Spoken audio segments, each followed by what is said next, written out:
Efésios capítulo 5, a partir do versículo 25 até o versículo 27. Nesta noite, nós estaremos mostrando quem somos nós.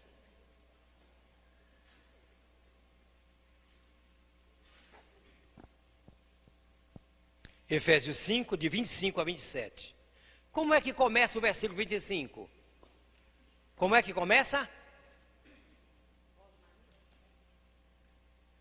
Vós, maridos, amai a vossas mulheres. Bem, como o seminário não é sobre relacionamento conjugal, nós vamos deixar no versículo 25 essa parte que diz: vós, maridos, amai as vossas mulheres. Como? Então nós vamos ler a partir da palavra Cristo. No versículo 25, a partir da palavra Cristo. Mas erga a sua voz, como voz de vitória. Vá. Cristo amou a igreja e a si mesmo se entregou por ela, para a santificar. Cadê a igreja que não sabe ler? Não é o povo da comunidade, não creio. Vamos lá, a partir da palavra Cristo. 3, 2, 1, vá.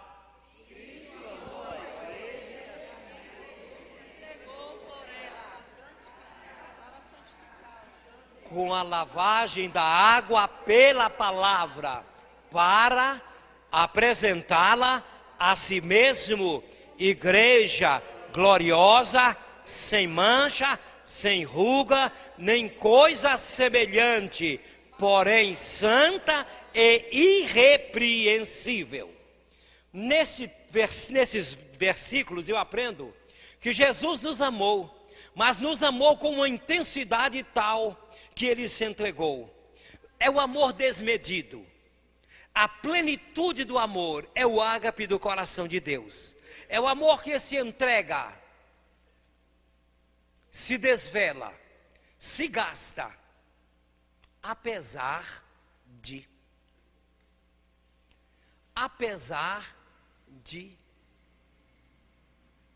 Ele nos amou se entregando por nós. Mas nós encontramos nos versículos 26 e 27 dois objetivos pelos quais Cristo nos amou se entregando por nós.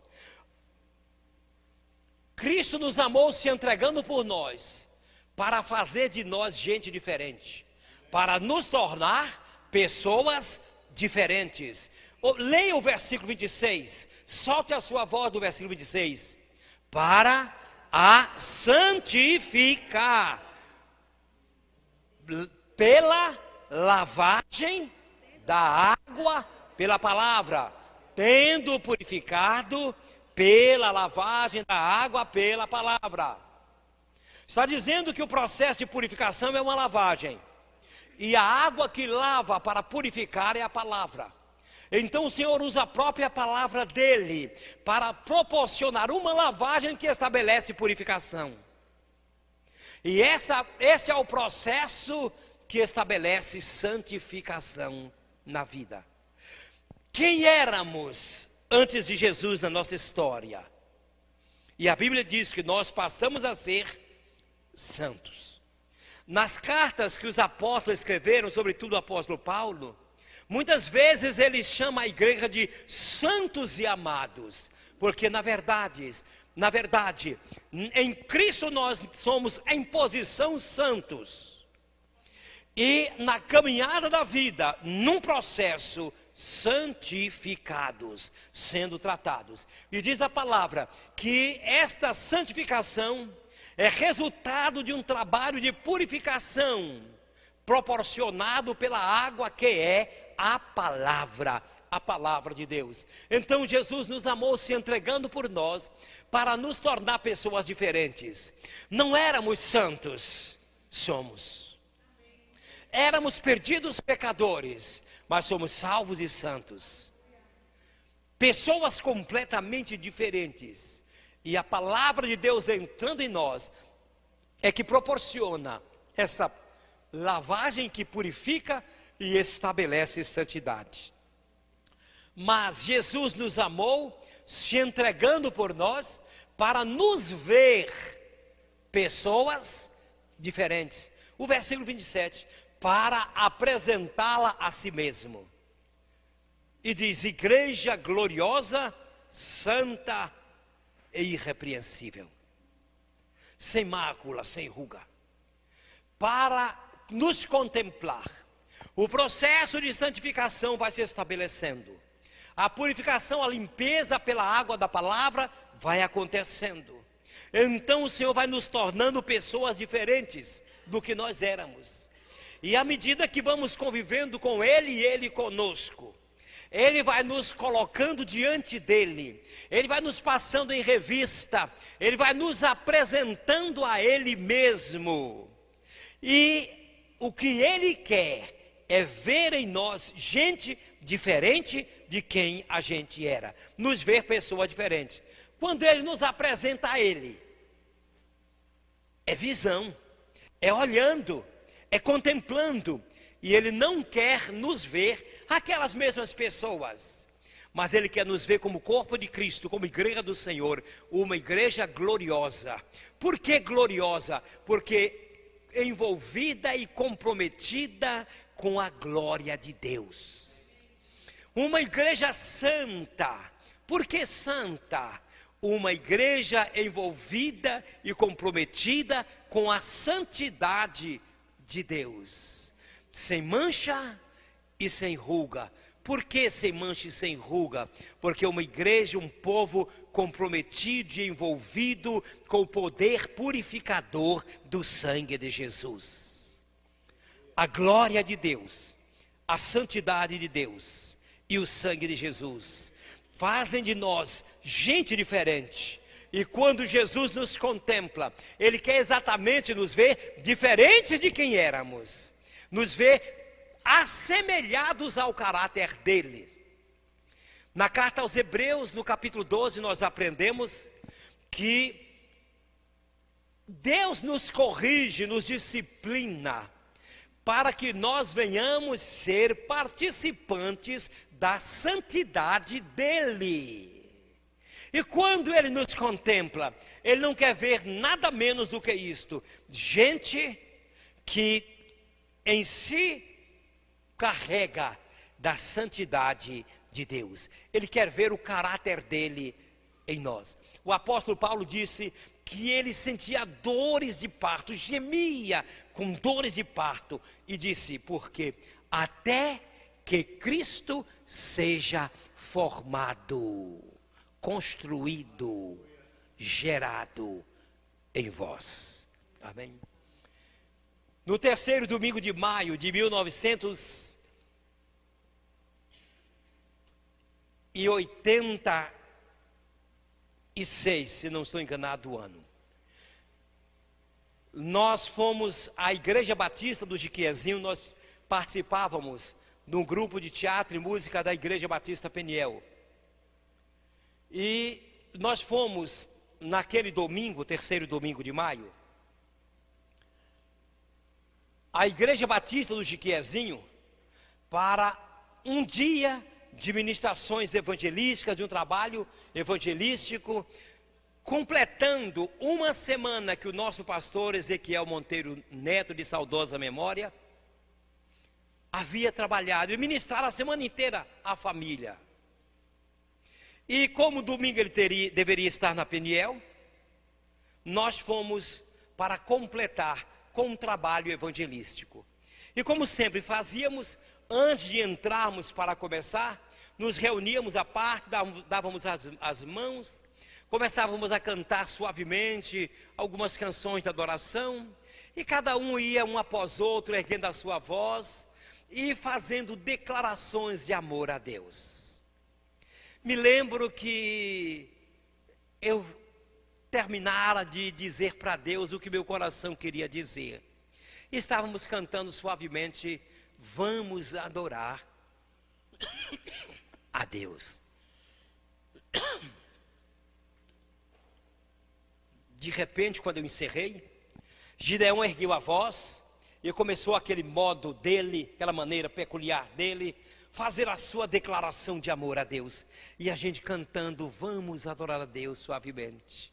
De repente, uma voz ecoou aqui dentro. E a voz disse assim: você é comprometido com a glória de Deus. Você é comprometido com a santidade de Deus. Você é comprometido com o poder do sangue de Jesus. Aquele dia, após eu ouvir isto aqui dentro, declarado pelo Espírito Santo, aquele dia não foi mais o mesmo. Na minha vida foi um dia diferente. Foi um dia do incêndio de Deus dentro do meu coração. Nós cantamos em dupla, cantamos em grupo, trabalhamos com teatro, ministramos palavra, fomos à rua à tarde para evangelismo e voltamos à noite, e o meu coração se incendiou e eu passei a viver com uma consciência do meu comprometimento com a glória de Deus, com a santidade de Deus e com o poder do sangue de Jesus.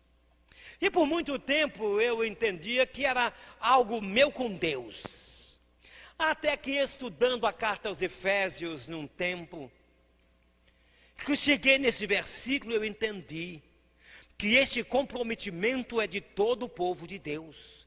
Todo o povo de Deus deve viver comprometido com a glória de Deus, deve viver comprometido com a santidade de Deus, deve viver comprometido com o poder do sangue de Jesus, porque a igreja que o Senhor receberá em glória será uma igreja gloriosa, santa, sem mancha, sem ruga, irrepreensível. É uma igreja compromissada com a glória, a santidade de Deus e o poder do sangue de Jesus. Então Jesus nos amou se entregando por nós, para fazer de nós gente diferente, nos tornar pessoas diferentes, para nos ver pessoas diferentes.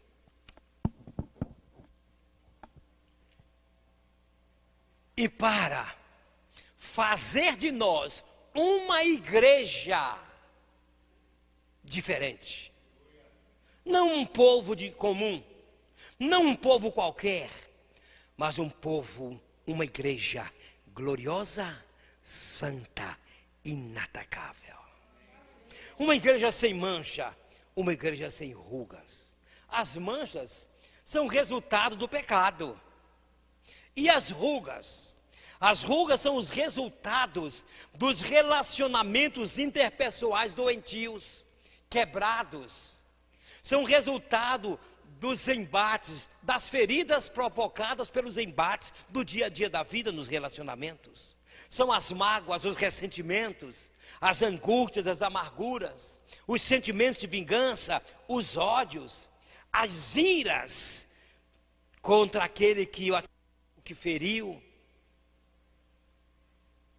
São as rugas, e elas ficam estabelecidas na alma, na nossa alma, na alma de cada pessoa. E o Senhor se entregou por nós, para fazer de nós uma igreja completamente diferente. Uma igreja adequada ao noivo. Mas esta igreja, para ser adequada ao noivo, deve fazer o que o noivo faz.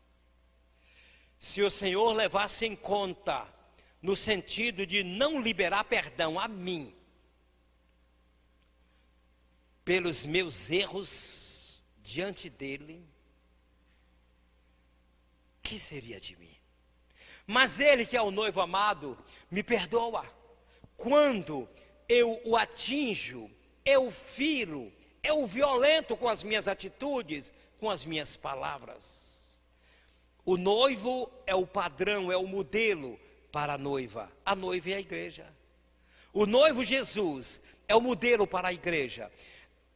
Aquilo que o noivo faz na sua relação com a igreja é o que nós devemos fazer nos nossos relacionamentos. A igreja adequada ao noivo pratica o perdão para que haja remoção das manchas e das rugas da alma. Não tem outro jeito de tratar a alma ferida. Não tem outra maneira de arrancar mágoas, ressentimentos, ódios, sentimentos de vingança. Não há como arrancar de entre nós A ofensa que se coloca quando alguém erra contra nós, ou quando erramos contra alguém. Não há outra maneira de remover isto, a não ser através do perdão. Liberar perdão é a única maneira de tratar feridas que estão na alma.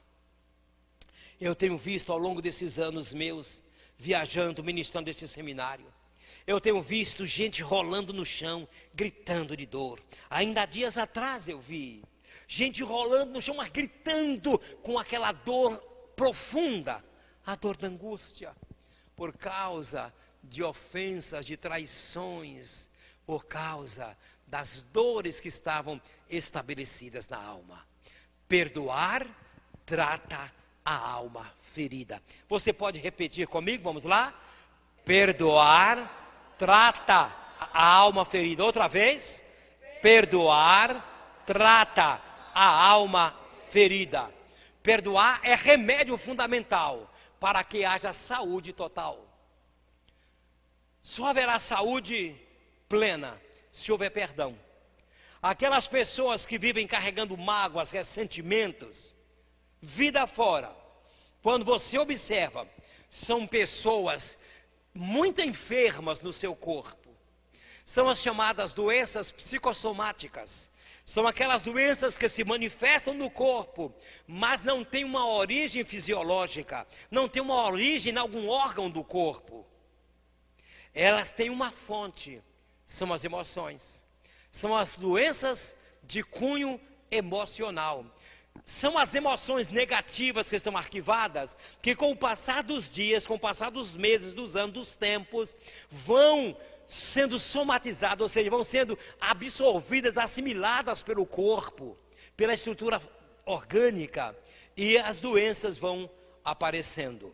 Segundo os estudiosos, 80% das pessoas que procuram os médicos queixando-se de enfermidades no corpo, não têm enfermidade no corpo na sua origem. A enfermidade tem uma origem na alma, na sua estrutura mental e emocional. Para ser perdoador, eu preciso ser mudado dentro de mim. Diga isto: para ser perdoador, eu preciso ser mudado dentro de mim. Nós, seres humanos, na estrutura dessa natureza humana decaída, não perdoamos mesmo. O nosso negócio é esse: deu, leva o troco. Pisou meu dedão, eu piso o tornozelo. Chutou meu tornozelo, eu chuto debaixo das pernas dele. E aí você sabe a dor, que não é fácil. Não é brincadeira, hein? Pois é. O ser humano, na sua natureza humana, no natural do ser humano, é isso, é assim. Fico de mal. Para mim morreu. Mas, amados, para que isso seja mudado e nós possamos ser tratados e passemos a ser gente diferente, pessoas diferentes, e no conjunto um corpo, uma igreja diferente, nós precisamos ser mudados dentro de nós. Aqui estão 2 textos do livro do profeta Samuel.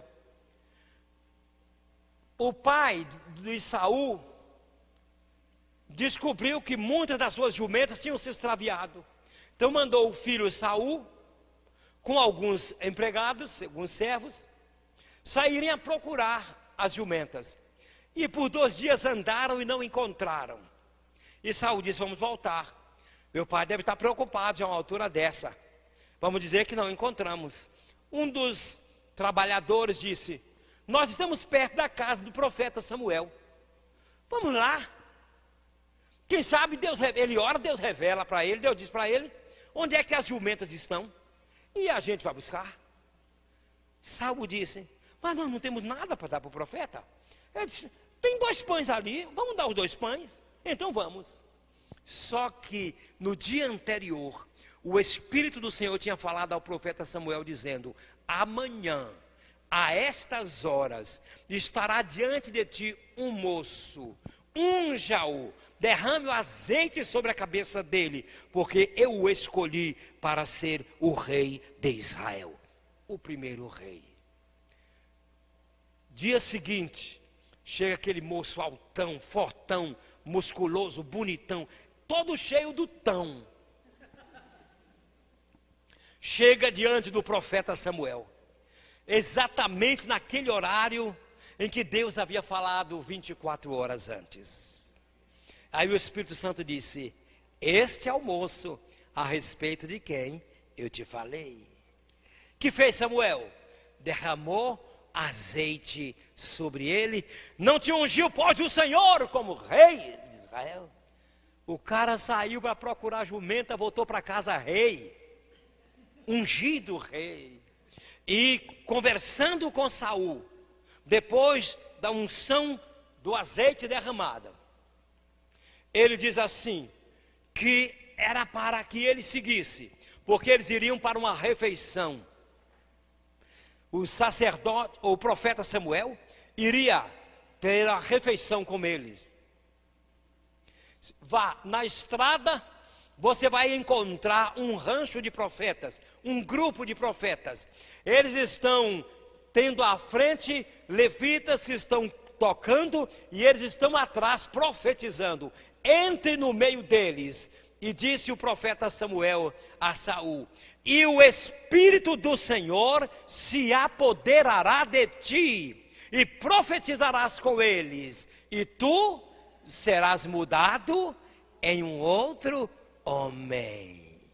Quando o coração de Saul seria mudado no coração de um outro homem? Quando o Espírito de Deus o possuísse, o dominasse. Gente, para perdoarmos a quem nos trai, nos ofende, nos denigre, nos violenta, nos rouba, enfim, nos faz algum mal, para que nós perdoemos, só mexidos aqui dentro pelo Espírito Santo, porque na natureza humana decaída, faz não. É olho por olho, dente por dente. Bateu, leva o troco. Nós tivemos há semanas atrás um assassinato aqui na cidade, dentro de um ônibus coletivo. Por quê? Vingança. Houve algo em que alguém foi atingido e encheu de ódio o seu coração e disse: eu mato. E ao entrar no ônibus com o revólver, disse: desce, vamos conversar aqui fora. Disse: eu não desço não. Então você vai morrer comigo, deita aí para morrer, deita, para não atingir o povo, deita, pá. Matou o cara ali. Por quê? Falta de perdão, mágoa, ódio, ressentimento transbordando o coração. Como tem estado o seu coração? Como tem estado a sua alma? E a sua? Para sermos gente que perdoa, é preciso permitirmos que o Espírito Santo nos mude, nos altere por dentro. E diz a palavra que o Saul foi, quando encontrou aquele grupo de profetas e os levitas tocando e cantando e os profetas profetizando, ele entrou no meio e diz: o Espírito se apoderou, se apossou dele e profetizou no meio deles. Agora tudo mudou, agora Saul está até profetizando por causa da ação do Espírito Santo.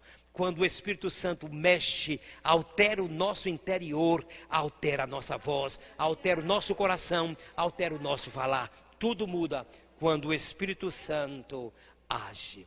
Amados, a meta, o alvo, o propósito deve ser este: transformados com glória maior. 2 Coríntios capítulo 3 e versículo 18. O apóstolo Paulo, escrevendo esta carta, ele disse assim: e todos nós, diga todos, de novo, E vamos juntos? E todos nós, com a face descoberta, contemplamos a glória do Senhor.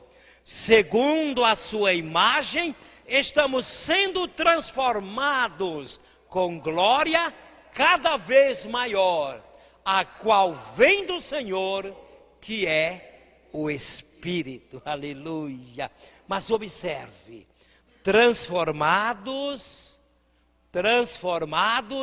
com glória cada vez maior. Quando isso pode acontecer em nossa vida? Esse processo de transformação de um degrau de glória a outro degrau de glória. Quando isso? Quando nós estivermos contemplando a glória do Senhor. E contemplando a glória do Senhor, nós vamos passando por um processo de transformação. Vamos sendo assemelhados ao caráter do Senhor Jesus, que lá do alto da cruz, esvaindo o seu sangue, olhou para todos e disse: Pai, perdoa-lhes, eles não sabem o que fazem.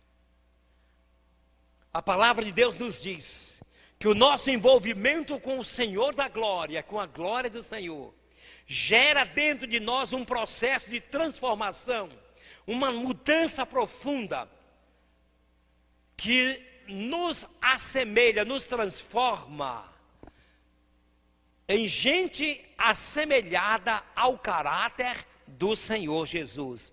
Gente parecida com Jesus, ao ponto de um dia ter sido chamado de cristãos, que significa pequenos Cristo. Ali já vai um cristinho. É um pequeno Cristo, é um cristão. E nós gostamos muito dessa palavra, somos cristãos. O que estamos dizendo? Somos pequenos Cristos, somos uma réplica, poderíamos dizer. Somos assemelhados ao nosso amado Senhor Jesus, em caráter. Vivemos aqui na terra, da maneira como aqui na terra Ele viveu. Então, os mesmos sentimentos, as mesmas atitudes, a mesma maneira de falar. Paulo escrevendo disse: tende em vós o mesmo sentimento que também houve em Cristo Jesus. Amém? Vamos. 1 Tessalonicenses capítulo 5 e versículo 23. E nesse versículo nós vamos encontrar quem nós somos. O apóstolo, escrevendo aos Tessalonicenses, na sua primeira carta, capítulo 5, versículo 23. Vamos ler juntos? Leiamos. Que o próprio Deus da paz os santifique inteiramente, ou em tudo. Que todo o espírito, a alma e o corpo de vocês sejam preservados irrepreensíveis na vinda de nosso Senhor Jesus Cristo. Outra tradução diz que o Deus da paz vos santifique em tudo, e todo o vosso espírito, alma e corpo sejam conservados íntegros e irrepreensíveis para a vinda de nosso Senhor Jesus Cristo. Neste versículo eu aprendo quem eu sou. Eu sou espírito, tenho uma alma e habito num corpo. Em resumo, eu sou um ser triuno: espírito, alma e corpo. Não vou lhes falar sobre o espírito. No nosso livro Perdão e Cura das Feridas Emocionais, amanhã colocaremos aqui à disposição, são os últimos exemplares da segunda edição. No nosso livro, nós fazemos uma ministração, compartilhamos sobre o espírito humano. Não é o Espírito Santo, Deus, é o espírito de gente, espírito humano. Também compartilhamos sobre o corpo e muitíssimo sobre a alma. Estamos interessados nesses dias em trabalhar sobre a alma do homem. Mas o ser humano é um ser triuno. Tudo que acomete o espírito humano, não estou falando aqui de Espírito Santo, de espírito de gente. Ao espírito humano, reflete sobre a alma, sobre o corpo. Tudo aquilo que acomete a alma, repercute, reflete sobre o espírito e sobre o corpo. E tudo que acontece ao corpo, repercute sobre a alma e sobre o espírito. É só ler o livro de Provérbios e você vai encontrar sobre isto. Então o homem é espírito, alma e corpo. Geralmente dizemos, eu sou corpo, alma e espírito. Não. Eu chamo o corpo de o adaptador para o espírito humano viver na terra. Porque o espírito humano está em cada célula do nosso corpo. Então há espírito humano do fio do cabelo à ponta da unha. É por isso, porque o espírito humano está em cada célula do nosso corpo, que a palavra de Deus diz na carta de Paulo, que o nosso corpo é o templo do Espírito Santo. O nosso corpo, essa matéria aqui, é lugar de morada, mas o Espírito Santo é espírito, e corpo é matéria. O Espírito lida com o Espírito. Então o Espírito Santo está estabelecido no meu espírito. E o meu espírito, portando o Espírito Santo, está em todo o meu corpo, está em cada célula do meu corpo. E é por isso que o nosso corpo é templo do Espírito Santo. E prosseguindo, o apóstolo Paulo disse: se nós destruirmos o corpo,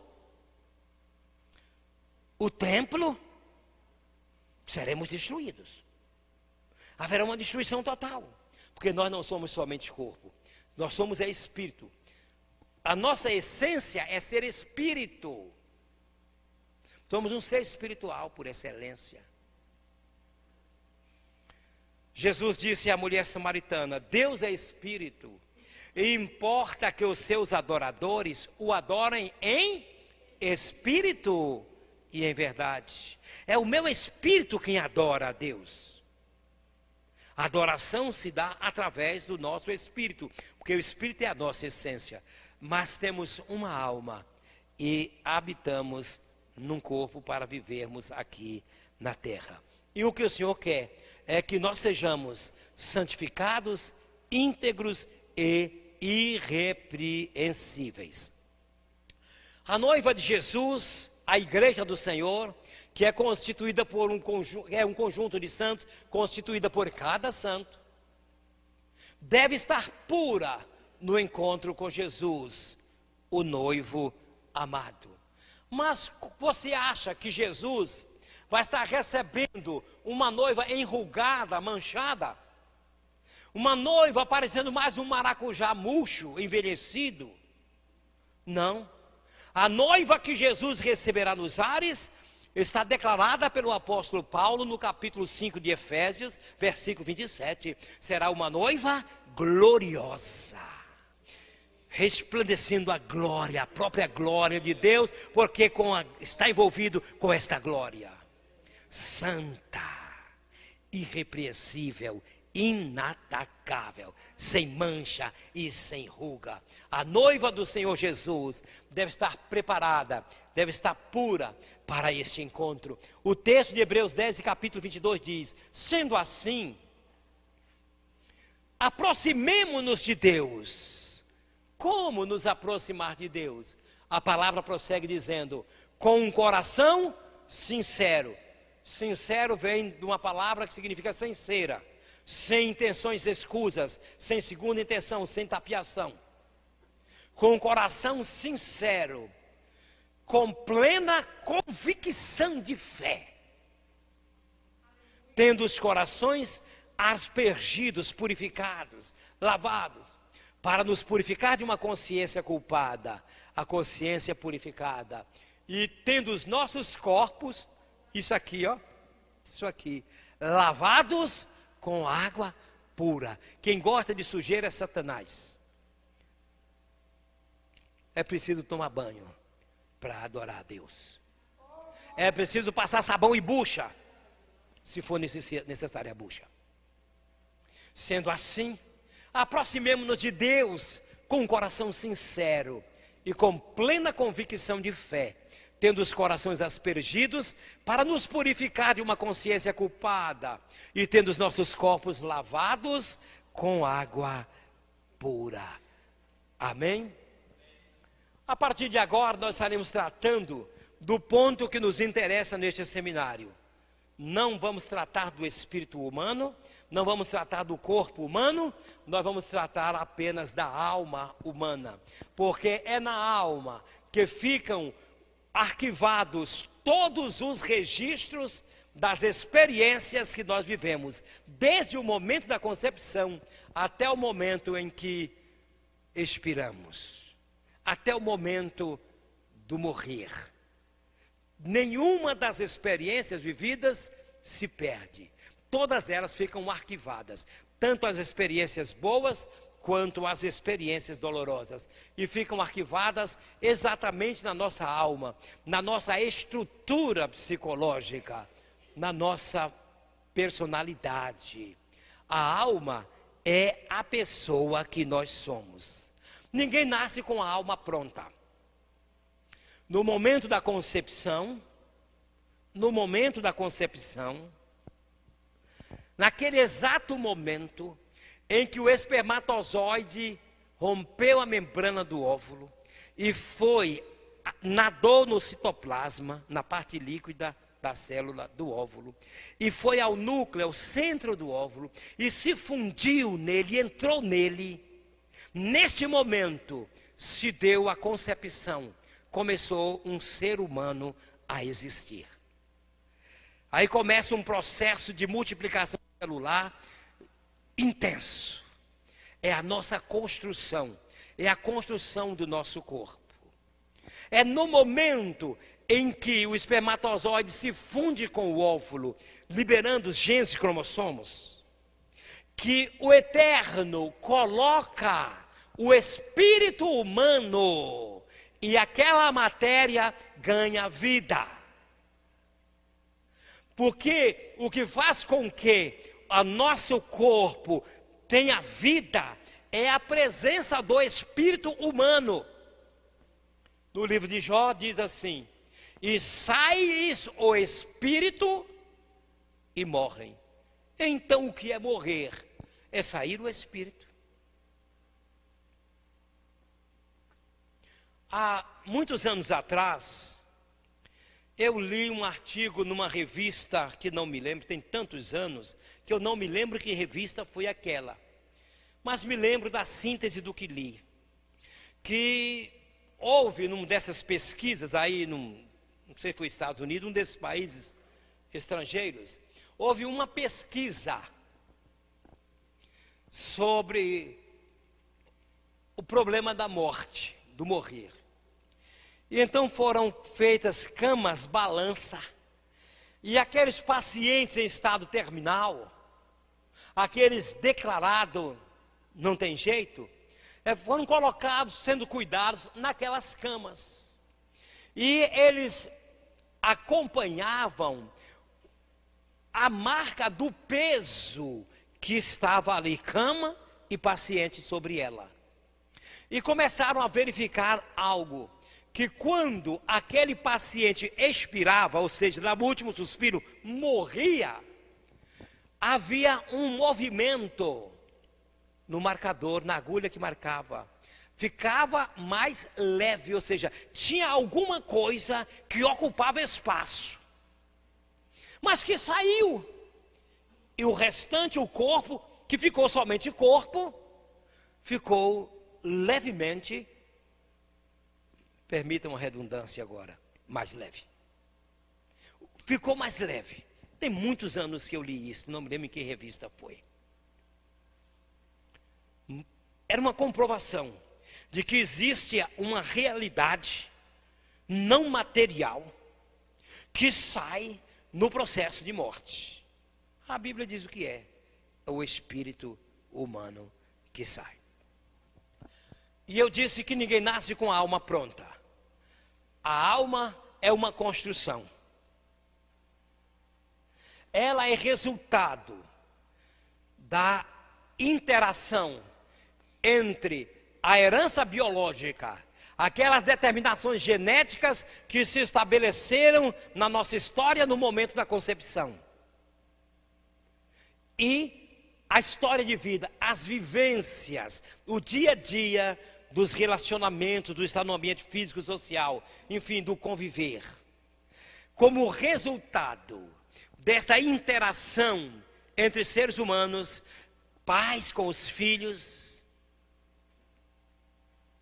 e aí vem a parentela somando, vai ampliando o relacionamento.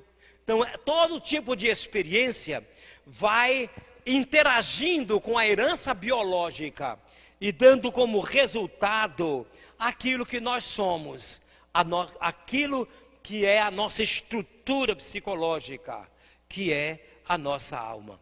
A alma opera através do sistema nervoso. O sistema nervoso é básico para a estruturação da alma.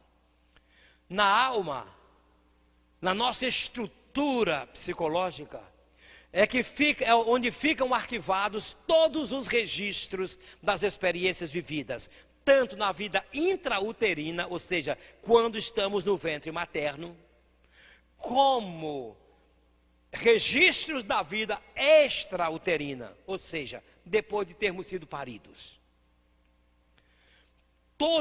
Tudo que a gestante sente passa para o ser que está no seu ventre.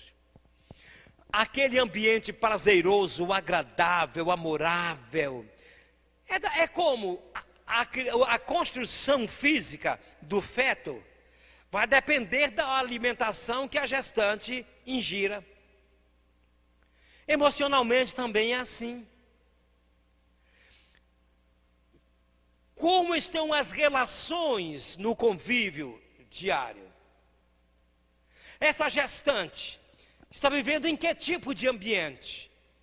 Esse marido, essa parentela, esse ambiente em que ela vive, está proporcionando toda uma paz, uma alegria, um contentamento? Tem havido prazer, contentamento, satisfação em ter um ser crescendo dentro de um ventre?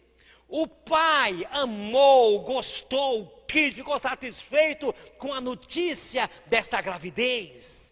Está beijando essa barriga, abraçando essa mulher, dizendo que a ama, falando para o seu filhinho no ventre materno, no ventre da mamãe, quanto ama.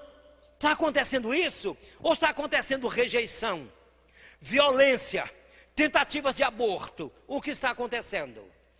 Todo tipo de experiência que a gestante vive é comunicada ao ser que está no seu ventre.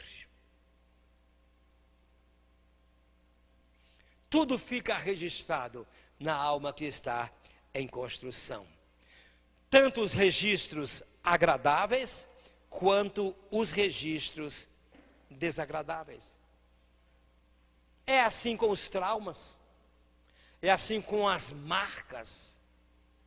Os traumas e marcas têm muito a ver, ou tudo a ver, com a nossa história de vida.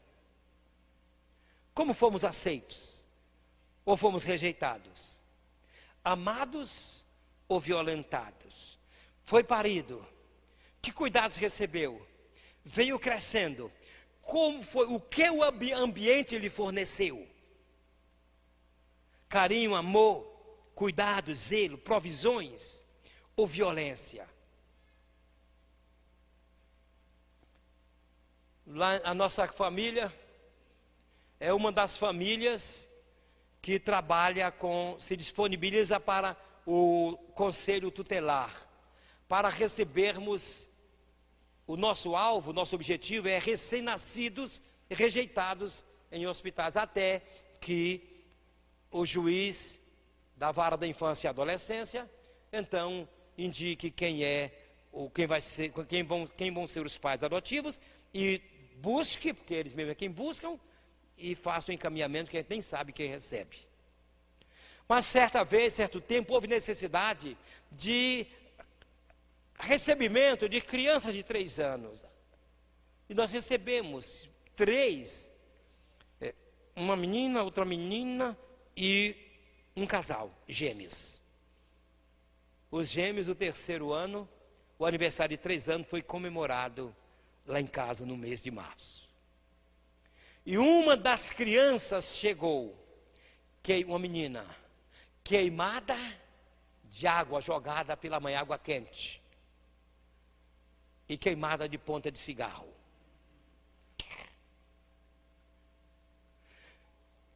Que ficou estabelecido aí dentro. As marcas vão repercutindo. Os traumas, as marcas, têm a ver com a história de vida da pessoa, mas também tem a ver com esse tecer de relações, os relacionamentos significativos. Os relacionamentos significativos mais importantes são relacionamentos entre pais e filhos. São os mais marcantes, mais decisivos. Se os pais são rejeitadores, violentos, agressivos, vão estabelecer traumas no interior, na alma desses filhos. Me lembro agora de um relato que eu ouvi há alguns anos. A pessoa que conversava conosco e contava esse fato, estava falando sobre um tempo mais para trás, bem mais atrás. Aquele tempo que era chamado do carrancismo, ou seja, em que os pais não exerciam autoridade, eram autoritários na sua maioria. Há uma diferença entre autoridade e autoritarismo. O autoritarismo é sim um exercício de autoridade, só que exercício de autoridade desprovido de amor. No autoritarismo não há nada de amor. Então muitos pais, ou a maioria dos pais, era autoritário. E diz que aquele pai tinha alguns filhos que trabalhavam com ele na fazenda. E quando chegava o domingo, que não tinha o trabalho na roça, o que ele fazia? Pegava um saco de feijão e um saco de milho, misturava feijão com milho, jogava no terreiro, ou seja, naquela área em frente à casa, para que os filhos viessem catar, separar feijão de milho e sacar de novo. Sob o argumento de que, para não se tornarem vagabundos. Então trabalhavam também no domingo, e o trabalho do domingo era este. Contou-me aquela pessoa que certa vez um daqueles rapazes estava no Ribeirão, no córrego, lavando lá umas roupas suas, naquele domingo. E o pai chamou: fulano, já vou, pai. Estava terminando de torcer a roupa para estender, terminou de torcer, estendeu, e quando chegou lá junto do pai: sim, pai. O pai estava fazendo algum serviço com um cavador. O pai levantou o cavador e pá! Na cara dele. Ele virou, pegou aqui, furou aqui, e ele perdeu a audição. Passou a viver surdo de um ouvido.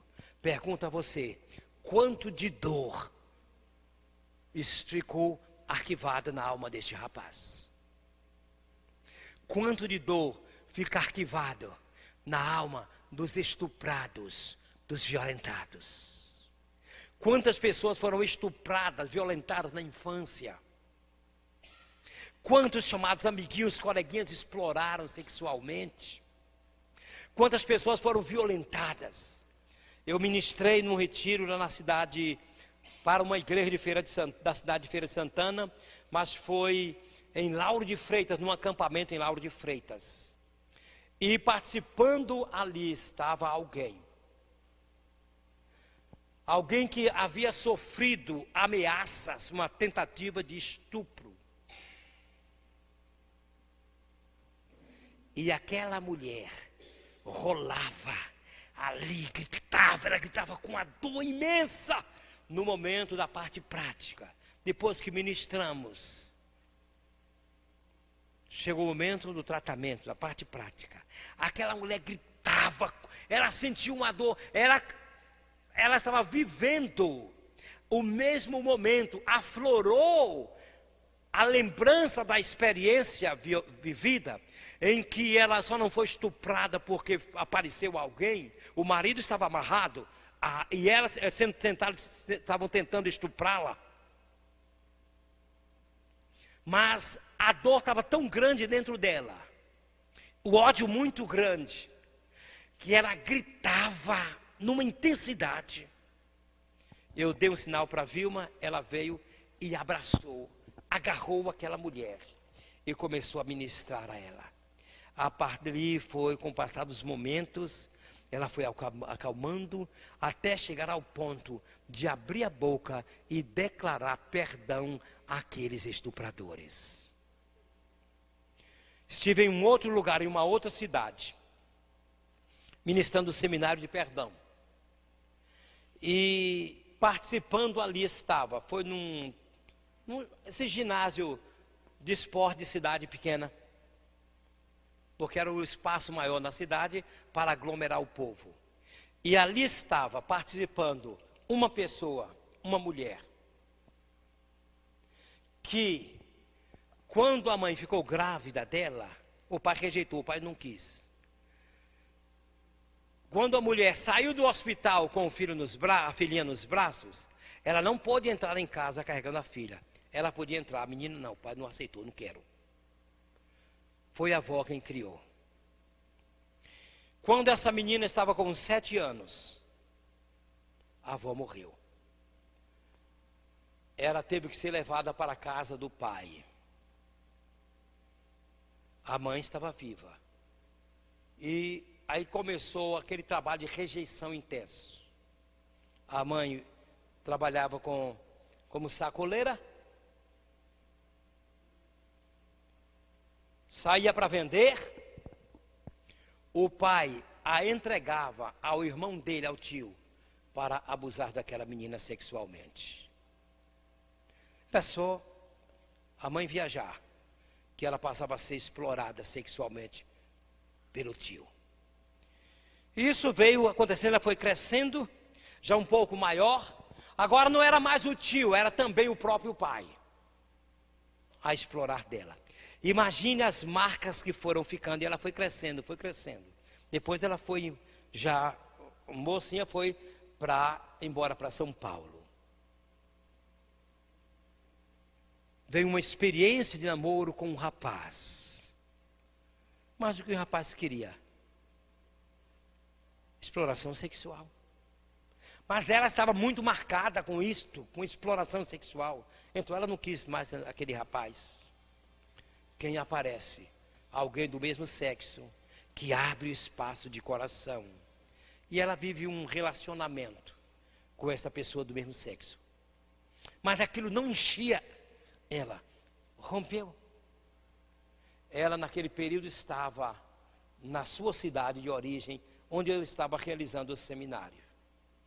E eu me lembro que naquele momento do que eu chamo de parte prática, ou seja, do tratamento, na prática do tratamento, aquela moça gritava. E ela, que tem aquela escadariazinha, né? Aqueles degraus da arquibancadazinha ao redor daquela praça de esportezinha, daquela quadra. Ela sentava, encostava assim, puxava as pernas, fechava, cruzava, se apertava e puxava aqui. Ela se trancava, ela cobria a sua genitália com as pernas. Porque ela gritava. É que quando se toca numa ferida, ela volta em forma de lembrança com a dor que foi sentida no momento em que o fato aconteceu. Porque fica registrado com toda a dor. E as dores maiores são geralmente provocadas quando as relações significativas são frustrantes. E as relações significativas, ou seja, as mais importantes da vida de uma pessoa, é o seu relacionamento com o papai e com a mamãe. A seguir, com os irmãos, vovô, vovó, os tios, e vai ampliando. Vem a professor, a professora, vem o pastor, vem pessoas investidas de autoridade. Mas as relações proeminentes no significado para um ser humano é o relacionamento papai e mamãe, filhos e pais, filhos e mães. E quando os filhos são traídos, ou rejeitados, ou violentados, ou agredidos, ou explorados por aquelas pessoas que são as mais importantes para a sua vida, as dores são muitíssimo grandes. Há muita gente carregando muitas dores. Dor de traição de marido, de esposa, de namorado. Dores de ter sido explorado. Dores de ter confiado, terminou engravidando. O cara foi embora para São Paulo. Largou aí um menino na barriga. Dores. Traumas e marcas. Portanto, tem a ver com a nossa história de vida e com as relações com as pessoas mais importantes da nossa história. A nossa alma, ela tem uma estrutura, tem um funcionamento. Nesta noite, eu estou sentando bases para tudo aquilo que eu irei falar a partir de amanhã. Eu estou trazendo hoje um pouco mais de ciência, a partir desse tempo último. Estou trazendo muito mais um pouco de ciência, para que nós nos conheçamos, saibamos como é que a coisa opera dentro de nós, para podermos nos permitir tratar. Se não soubermos como é, quem somos nós e como funcionamos, nós não saberemos tratar, ou não nos abriremos para tratamento. Porque as pessoas só permitem um tratamento quando descobrem a gravidade da doença. Enquanto não descobre, muitos, esse negócio de médico não vem com esse negócio de hospital. Mas quando começa a morrer, ou quando a ameaça de morte, ou quando a enfermidade se manifesta de uma forma assim, escancarada, muito forte, topa ir para o médico, topa até fazer o exame da próstata.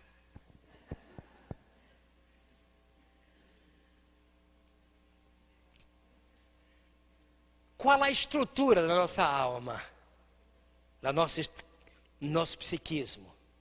Como é que funciona? A nossa alma é constituída por áreas e por dimensões. As áreas: a mente, emoções, sentimentos, consciência, volição e livre-arbítrio. Livre-arbítrio é a capacidade de escolher. Quem escolhe não é a vontade, é o livre-arbítrio. A vontade é o comandante que dá ordens ao corpo segundo a escolha do livre-arbítrio. Mas o livre-arbítrio escolhe e a vontade estabelece comandos ao corpo, interagindo com pensamentos, raciocínios, imagens, ideias, lembranças, emoções, sentimentos, julgamentos. Que nós operamos de uma forma interrelacionada e interdependente. Né? Essas são áreas da nossa alma. Mas a nossa alma tem uma estrutura de funcionamento. Há dimensões, eu chamo de dimensões, e mecanismos no funcionamento da nossa estrutura, da nossa alma. As dimensões são dimensão consciente. Rapaz, você na pancada resolveu ir para frente, não, volte. Deu um salto. Isto. Tchan, tchan. Vamos ver se eu consigo consertar o erro da queda. Vamos lá.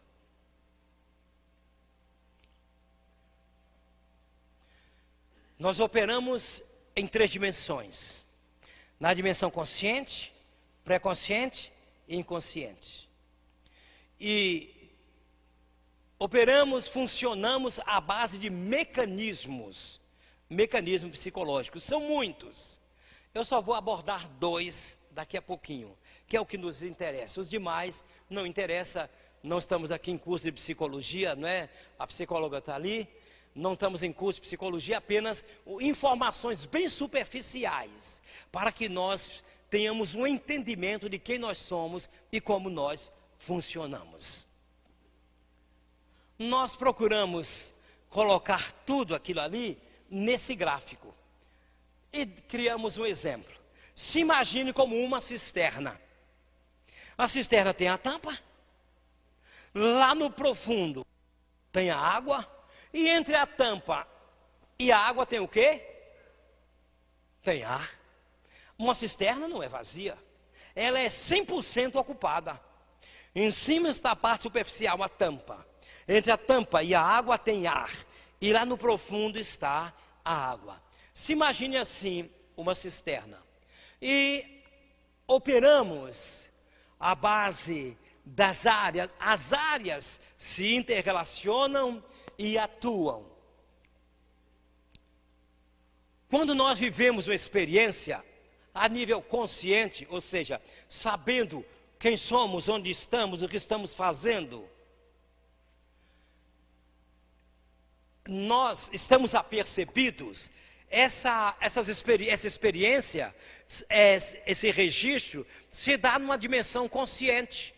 Na dimensão consciente, nós estamos apercebidos, sabendo quem somos, onde estamos, o que estamos fazendo, nós estamos conscientes. Então, ocupando o campo da nossa consciência, estão registros do que está acontecendo agora, nesse exato momento conosco. Só que a vida é uma sucessão de fatos. Um fato sucede ao outro. O que está ocupando o campo do consciente, para que o outro fato se estabeleça a nível consciente, ele tem que sair. Graças ao mecanismo chamado internalização, olha o seta para baixo, ele vai sair do campo do consciente e vai se estabelecer no campo do pré-consciente, que já foi chamado de subconsciente. No campo do pré-consciente estão os registros das experiências vividas, dos sentimentos, de todas as coisas que não estão no consciente, mas que podem aflorar ao campo do consciente a qualquer instante. Se nós fizermos um esforço de rememorativo, e a gente diz, me lembrei. Ou seja, um outro mecanismo entrou em ação. Eu estou precisando entrar em contato com um registro que não está no campo do consciente, mas agora estou precisando dele. Eu preciso que ele volte ao campo do consciente. Ele está arquivado aqui, no pré-consciente. Ele vai voltar, graças a um mecanismo chamado conscientização. Tomar consciência. A gente faz um esforço. Me lembrei. O nosso pré-consciente, eu vou chamar de o depósito de todos os registros das experiências vividas, que não estão mais no campo do consciente, mas estão arquivadas e disponíveis a serem acessadas a qualquer instante que nós precisarmos, ou que, por alguma maneira, por algum nível de associação, venha involuntariamente, aflore ao campo do consciente involuntariamente. Uma outra dimensão é a dimensão inconsciente. É o profundo da nossa estrutura. Eu chamo, é a dimensão da cisterna onde está a água. Lá estão arquivados os registros do nosso tempo de vida intrauterina, em que nós não estávamos conscientes, porque não havia consciência, só havia inconsciente. O que nós vivemos no ventre materno fica registrado no inconsciente. As experiências boas e desagradáveis, vividas depois de nascidos, na tenra infância, elas ficam arquivadas também no inconsciente, no profundo da nossa estrutura. E o que está aqui não aflora o campo do consciente. Para aflorar, vem muitas vezes de forma mascarada, vem em forma de sonhos, vem em forma de lapsos de linguagem, falhas na linguagem. Você vai chamar uma pessoa, chamar um nome, você chama outro. Por que chamou outro nome, não o nome da pessoa que você conhece? Tem uma mensagem. E esses sonhos? Me lembrei agora de uma pessoa a quem eu atendi. E chegou um dia que a gente falando sobre os sonhos, perguntando sobre os sonhos que ela tinha. Aí ela disse, não me lembro muito se não. Mas eu me lembro de um recente que eu tive. Eu disse, me conta. Ela disse assim, eu sonhei que eu estava, ela havia sido há muitos anos atrás, na década de 70, não, década de 60, ela havia sido minha aluna do curso ginasial. Anos depois, eu a encontrei aqui. Anos depois, eu a atendi. E ela me disse assim, eu tive um sonho esses dias atrás, me lembrei desse sonho. E como é que foi o sonho? Ela disse, eu sonhei que eu estava com uma tesoura atravessada na garganta. E no sonho, eu me lembrava que se dizia lá em Quaraci, ela é da minha cidade, que se dizia lá em Quaraci, que quando uma espinha de peixe engancha na garganta, a gente come banana prata, e a banana empurra a espinha. E ela disse, no sonho eu comia banana, mas a não descia. E no sonho, ela lembrava, também disseram que a gente bota a farinha seca na boca, faz o bolo e engole, e aquele bolo de farinha tira a espinha. Então ela botava farinha, no sonho ela botava farinha na boca, fazia aquele bolo, umedecia o bolo e engolia, para a tesoura descer. O bolo passava, mas a tesoura ficava. Não saía a tesoura. E antes, no nosso encontro anterior, ela tinha me falado sobre um de mal que ela tinha com umas cunhadas. Ela estava preparando a festa dos 25 anos de casada, mas tinha deliberado não convidaria as cunhadas, as duas cunhadas. E tem um sonho com uma tesoura atravessada na garganta. Eu ri. Eu ri. E perguntei assim para ela, o que é que geralmente se diz quando está com raiva de alguém? Eu não engulo fulano, fulano está atravessado, está até aqui, está atravessado aqui. Ela me respondeu que era isso que a gente diz, como você diz, eu não engulo fulano, está atravessado aqui, está atravessado na minha garganta. E eu disse para ela, essa tesoura, quem é? Ela parou assim, pensou, se lembrou do que havia conversado comigo na sessão anterior e disse, já sei, as minhas cunhadas. Disse, acertou. Aquela tesoura, no sonho, representava as cunhadas. O que estava arquivado dentro dela, aflorou em forma de sonho. Ela estava preparando uma festa, mas ela não convidaria as cunhadas, porque eram de mal há muitos anos. Ela achou que as cunhadas haviam feito mal a ela no namoro e noivado. Então era de mal todo esse tempo. 25 anos depois, uma festa. E eles não convidam. Por quê? Porque as cunhadas eram uma tesoura na garganta dela. No engulo, está atravessada aqui. E ela teve que tirar a tesoura. Não foi comendo banana. Não foi mastigando, fazendo um bolo de farinha.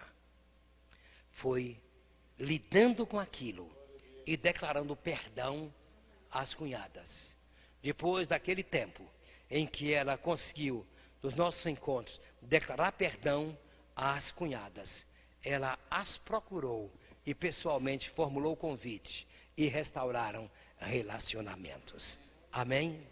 E eu digo a você, não fique com uma tesoura atravessada na sua garganta. Não ponha um palito ou uma espinha de peixe na sua garganta. Tire isso. E só tem uma maneira, através do perdão. Havia algo guardado nela, que aflorou. Quando no ano de 2000, nós realizamos o nosso primeiro retiro, encontro com as mulheres, lá no CAIC, foram 135 mulheres reunidas ali. E eu fiquei com a responsabilidade de ministrar sobre cura interior e conduzir o processo de tratamento. Houve um fato que vocês não sabem, eu sei porque a pessoa relatou a mim. Houve um fato interessante acontecido ali. No meio daquelas participantes, tinha uma pessoa, uma mulher,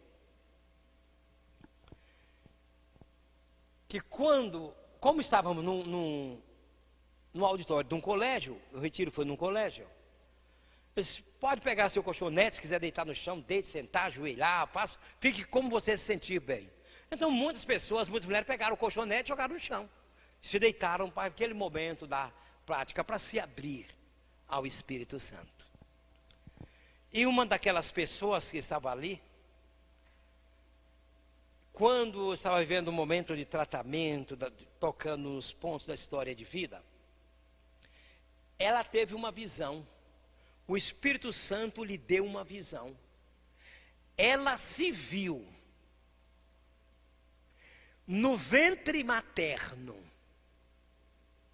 Ela ali deitada no chão. Ela se via.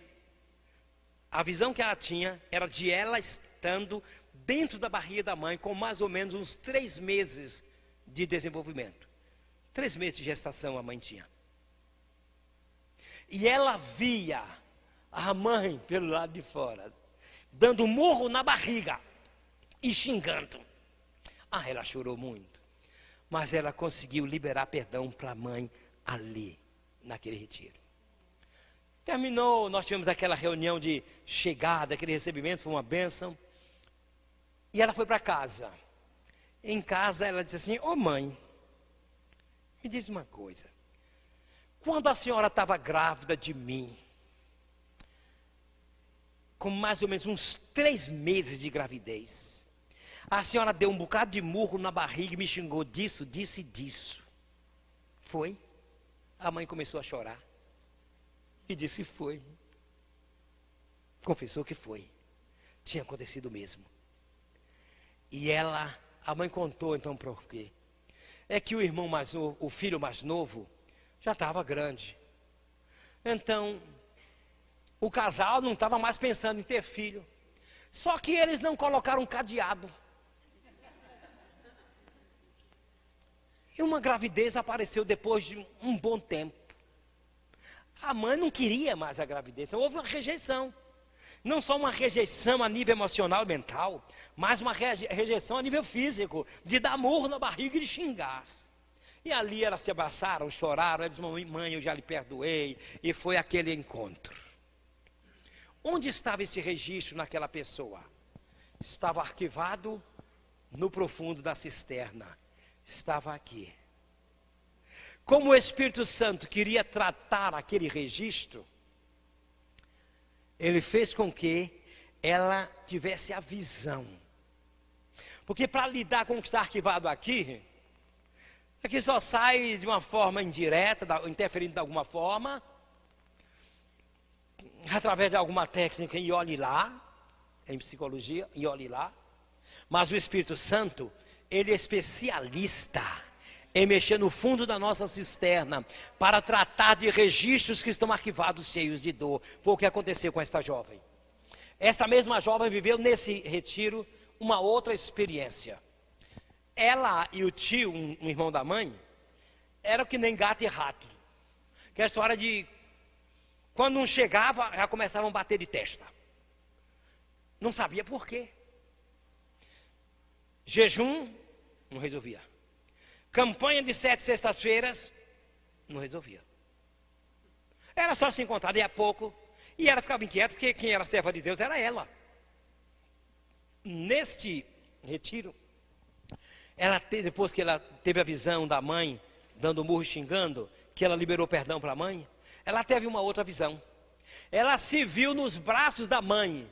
Ela devia ter mais ou menos 1 ano e 2 meses de nascida. A mãe estava ninando para ela dormir. E naquela visão ela se via nos braços da mãe e via o tio chegando bêbado. E chegou assim junto da mãe que estava segurando a ela, chegou assim, disse lá umas coisas, e aquela senhora respondeu de uma forma grosseira, ele pá!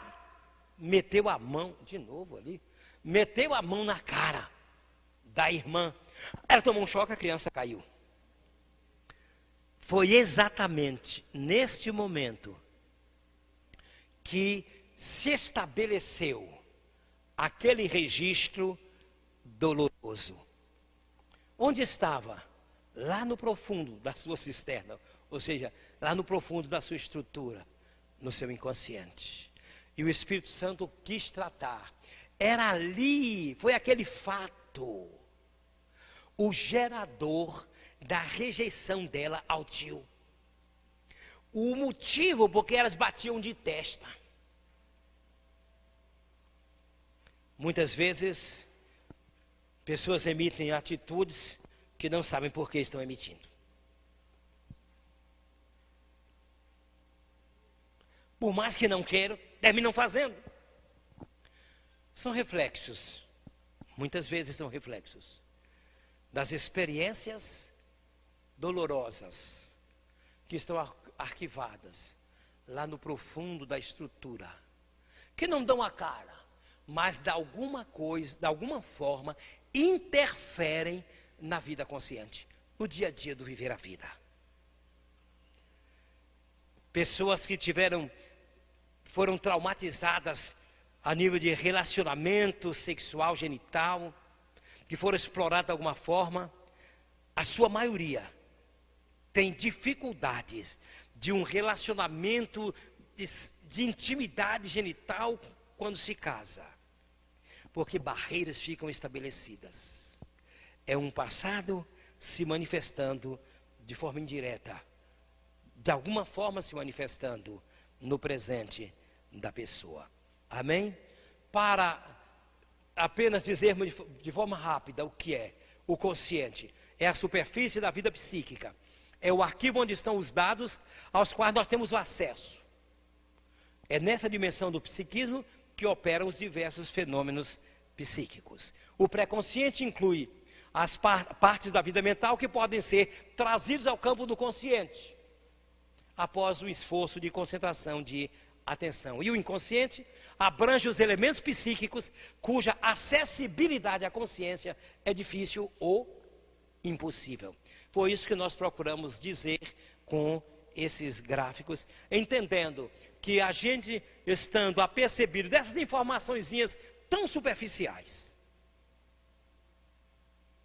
a gente vai se expor a um tratamento, a gente vai entender o que é que está acontecendo conosco em função das experiências vividas. Então, todas as experiências vividas ficam registradas dentro de nós em forma de arquivo, no pré-consciente ou no inconsciente.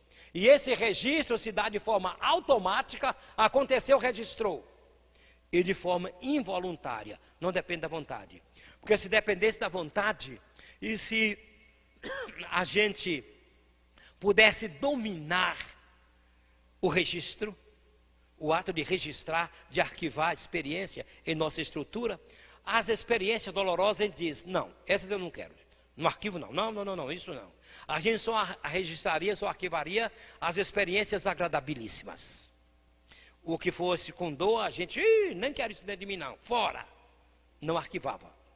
E se dependesse da nossa vontade, a gente diz, não, agora não. Mais tarde eu vou registrar. Mas não é assim.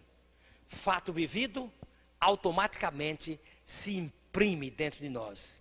E não depende da nossa vontade. Querendo ou não querendo, está aí. Está arquivado. Está estabelecido o registro. E algo interessante é que os registros se estabelecem dentro de nós com toda a carga de imagens, conceitos, sentimentos que envolveram a situação.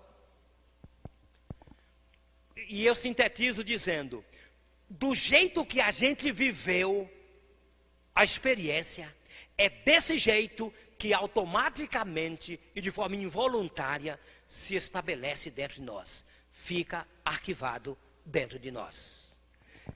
Aquilo que foi arquivado, aquilo que aconteceu com açúcar, com leite condensado, para vocês, com chocolate derramado, ficou arquivado com açúcar, leite condensado e chocolate derramado. Fica registrado do jeito que viveu gostoso. Registros gostosos.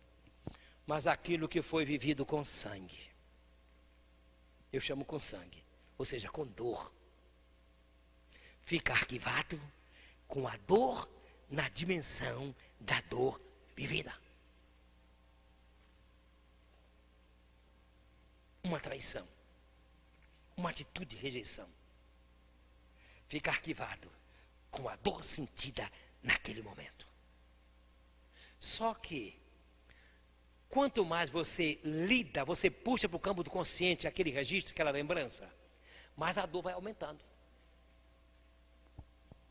Se lembram de um dizer popular, quanto mais mexe, mais fede? É assim. Quanto mais você lembra da ocorrência dolorosa, puxa para o campo do consciente a experiência dolorosa, o registro doloroso da experiência. E quanto mais você conversa, você fala sobre aquilo, devolve para o subconsciente, para o pré-consciente. Puxa de novo, devolve, puxa de novo, devolve, puxa de novo, devolve. Mais a dor cresce. Mais importância você dá ao fato danoso acontecido. Mais proeminência ele ganha, esse fato ganha dentro da sua estrutura. Porque do jeito que a gente vive, é desse jeito que fica arquivado. E o conjunto das experiências vividas constitui o tecido da nossa personalidade.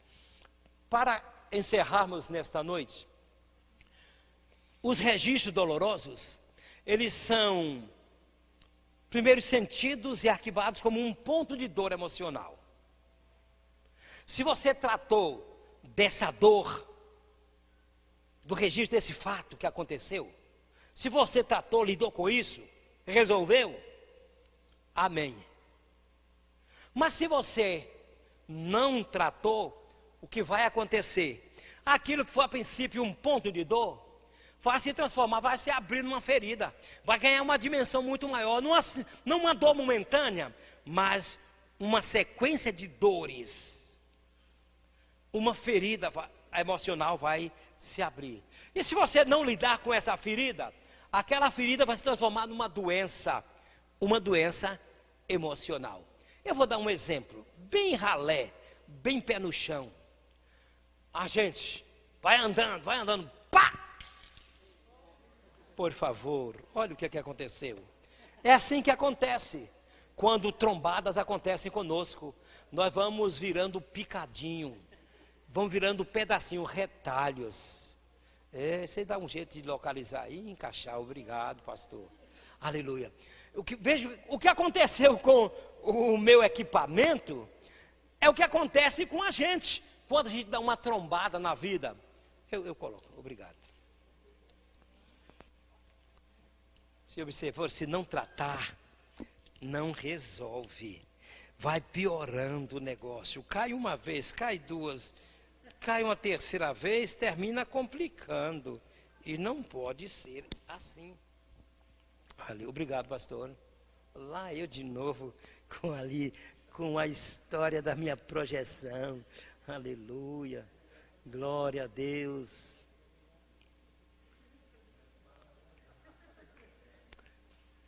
Não é do Paraguai não, velho. Custou 100 conto esse negocinho.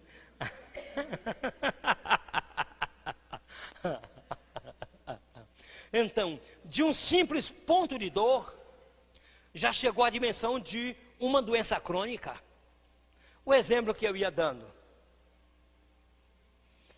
Você vai andando, dá uma topada. Pá! Ai, ai, ai. Se for servo de Deus, aleluia, oh, glória.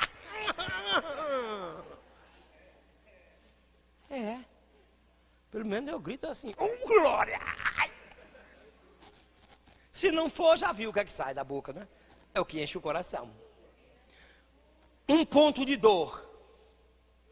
Inchou, azulou, você não cuidou, não botou gelo, não botou nada, nem um mastruzinho com sal.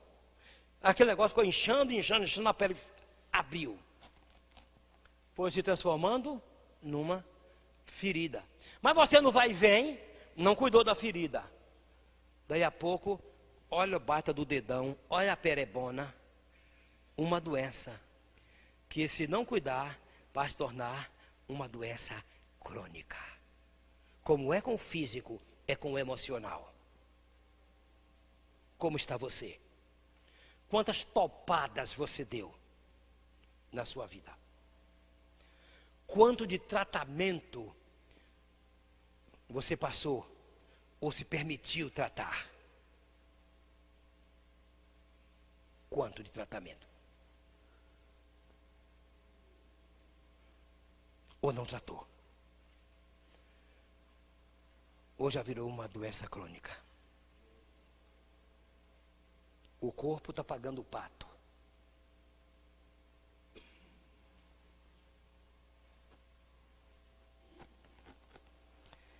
Glória a Deus. Leia comigo, vamos lá? Leiamos. Registros dolorosos fortes se estabelecem de forma privilegiada na nossa memória. A nossa praça mais bonita chama-se Praça Tancredo Neves. Quando chega o período do Natal, então, ela é muitíssimo embelezada, com luzes e arranjos e anjos e camelos e boi e vaca e carneiro, fica muito bonito, e aqueles patinhos nadando lá, uma lindeza fica a nossa praça. Agora você imagine, o caminhão da empresa que recolhe o lixo na cidade. Ele passou lá no seu bairro, encheu. Ao invés de ir lá para o aterro sanitário, ele foi lá para a Praça Tancredo Neves. Despejou, lá vem o outro, ou o outro. A Praça Tancredo Neves vai se tornar em quê? No lixão. E no lixão, o que é que acontece? O que é que tem no lixão? O que é que tem no lixão? Sujeira, o que mais? Urubu, o que mais? Mau cheiro, o que mais? Rato, sujeira, o que mais? Barata, o que mais? Por fim, o churume, que é aquele caldo, aquela água preta. Eita, que fede. A nossa linda praça foi transformada no lixão, que ficou cheio de mosca, rato, barata, mau cheiro, churume. Como está a praça principal da sua vida? Embelezada como a Tancredo Neves no Natal? Ou tão imunda, apodrecida quanto a Tancredo Neves recebendo o lixo da cidade? Como está a sua alma?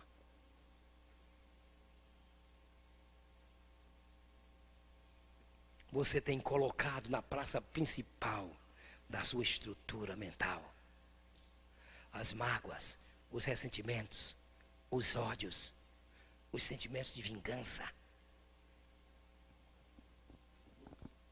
Isso é lixo, porque os registros dolorosos fortes se estabelecem privilegiada dentro de nós. Vamos juntos? Toda ferida precisa ser tratada rapidamente para evitar apodrecimento, doenças e abatimento.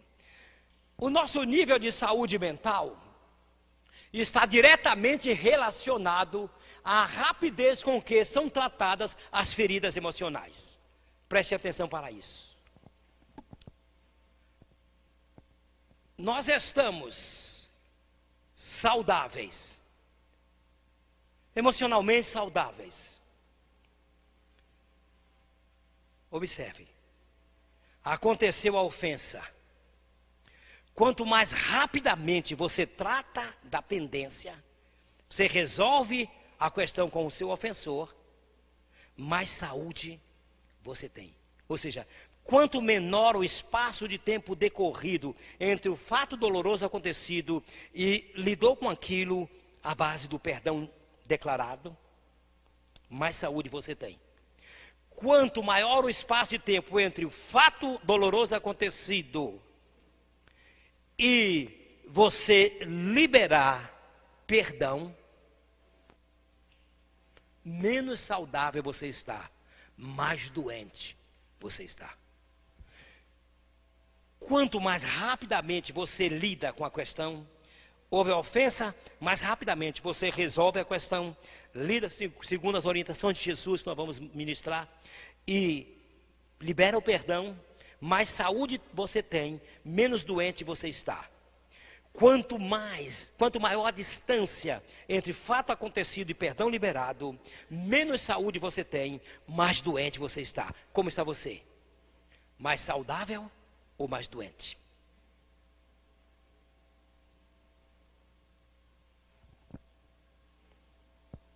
Nós estaremos encerrando. E eu encerro compartilhando essa experiência. Há anos atrás, eu estava na Igreja Batista Betel, nesta cidade, numa manhã de domingo, participando de uma classe de escola dominical como visitante. E quem ministrava a aula dominical para a classe de adultos era a irmã Elita Figueira, que todos conhecem. E a irmã Elita, naquela manhã de domingo, contou um fato acontecido ali na Betel. E eu não esqueci daquele fato. Não me lembro o assunto que foi estudado ali, mas me lembro da história, do fato que ela contou. Ela disse que estava passando aqui em Vitória da Conquista, vindo aí do sul, um pastor, colega do pastor da igreja Betel, do pastor da época. E acertaram que ele estaria descansando o final de semana aqui, para prosseguir viagem para visitar parentes no Nordeste. Quando chega um pastor na casa de outro pastor, o que é que vocês pensam que logo acontece? É um convite. Você prega domingo, ou você prega lá. É natural, sempre acontece. E o pastor visitante foi convidado, ele topou ministrar no domingo a mensagem. E contou a dona Elita que aquele pastor estava no púlpito da Betel ministrando a palavra, pregando a palavra do Senhor. De repente ele parou e disse assim: o Senhor está me dizendo que aqui entre nós tem uma irmã que tem uma ferida na perna, e o Senhor me diz que essa irmã já tentou o tratamento aqui e não resolveu, que já foi para Belo Horizonte e lá fez tratamento, também não resolveu. E ela está aqui nesta manhã, entre nós. E o Senhor manda dizer, e o Senhor me diz, que a causa dessa ferida da perna dessa irmã é uma mágoa que ela tem há muito tempo de uma outra pessoa que mora em outra cidade. E isso tem muito tempo que aconteceu. Deus manda lhe dizer, irmã, que se você perdoar, Ele cura a sua perna. A irmã levantou chorando. Já levantou chorando, não dava outra, né? Levantou chorando, é verdade, pastor, é verdade, foi lá em Canaã. Naquela semana seguinte, ele foi à cidade de Nova Canaã, aqui próximo. Procurou aquela irmã de quem ela tinha mágoa, era de mal, separada há vários anos.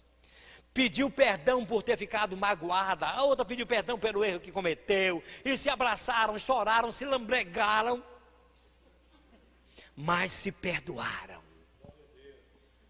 E qual o resultado? Contou Dona Elita, que com o passar dos dias, daqueles meses ali, a ferida, a pereba, A ferida da perna foi cicatrizando, fechando e fechou. Desapareceu. Ela foi curada. Por quê? Ela declarou perdão. Ela arrancou de dentro de si o verdugo que a torturava. A mágoa carregada por vários anos. Mágoa de uma pessoa que havia ofendido. Sobre células NK, se eu entender que devo falar, falarei no próximo encontro. Mas eu quero encerrar dizendo isso aqui. Leia comigo. A alma ferida precisa de tratamento. De novo. A alma ferida precisa de tratamento. E eu quero encerrar mostrando a vocês algo.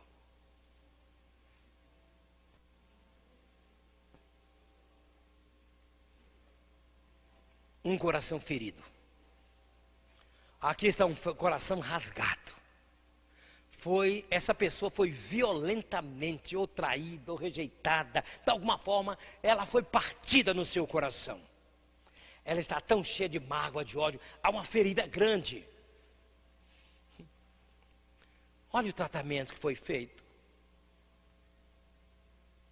Um pedaço de band-aid. Um pedaço de gaze passou por cima. Olhem aqui. Houve cicatrização neste coração? Não houve um tratamento? Mas foi um tratamento verdadeiro? Não, foi superficial. Ali está o rasgão, a dor está estabelecida. Mas uma tapiação de tratamento, um pedacinho de band-aid, um pedacinho de gaze, não resolve. Isso aqui eu chamo de desculpa. Desculpe. Estou desculpado.